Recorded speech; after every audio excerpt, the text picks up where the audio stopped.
It was before dawn when terror struck the capital city. The residents of this 9-story block were all still sleeping when the attack happened. The apartments are next to a school and playing fields. There are no military targets here. The explosion tore down the block stairwell, making the way out impossible for some. Fire crews had to stretcher residents to safety. Russian officials have insisted they're not targeting civilians, but try telling these people that. I was woken by this huge explosion and everything in the room was on the floor. Windows, the TV, everything. My television had been smashed into the wall in front of the window. I climbed out of the rubble and then I saw my neighbors were also alive. They got out through my window because they couldn't get out any other way. This was a real step up in the Russian attacks inside the capital. A terrifying development for its residents, many of whom have insisted they'll fight to the end. Yet more homes destroyed and shattered lives packed into suitcases. But there's real anger too at what's happening here. I'll kill Russians whenever I see them.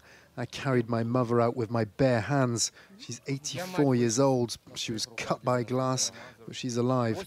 For what? You need to close the skies. Within the space of a morning, the capital had suffered several attacks. This was the Antonov aircraft plant, Ukraine's largest. At this stage, it seemed to the city's residents they were facing multiple strikes in Kyiv, as well as heavy fighting on at least 3 fronts in the city's suburbs. Look at this CCTV. It's the city's 3rd attack in hours, only a couple of miles from the district hit earlier. The missile was intercepted by Ukraine's air defences, but the debris showered down on another heavily built-up residential area, destroying a tram and taxi, devastating lives and homes, and filling residents with fear.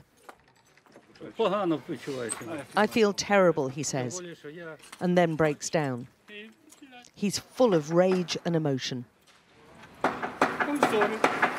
He apologises. He can barely talk, but tells us this is the result of what he calls the West's policy of appeasement. He means the rest of the world's reluctance to get directly involved, and Ukrainian politicians insist hitting homes is deliberate by the Russian leader.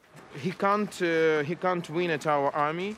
Our army is holding the ground. So he started to fight with unarmed people, with pregnant women, like in Mariupol, with children, with just civilians who just live. So that's a genocide in 21st century in the middle of Europe. And this while peace negotiations are ongoing to try to find a way out of this. But talk of ceasefires and troop withdrawals seem a very long way off right now as residents pick through their broken homes. They are going to extraordinary lengths because many of their possessions and everything they own are still in these flats. So they're having to use the fire trucks to get entrance. Russia's been accused of targeting hospitals, schools and homes for weeks now. Attacking civilian areas and non-combatants is a war crime. And Ukrainian lawyers who are gathering evidence say the Russian troops are also specifically focusing on food supply chains. There's a bread factory very close to here, and they could have been trying to attack the food supply chain for the city. It wouldn't have been the first time. The tactic of surrounding cities, starving the citizens of supplies and bombarding them with airstrikes is one favoured by the Russians. They've used it in Syria.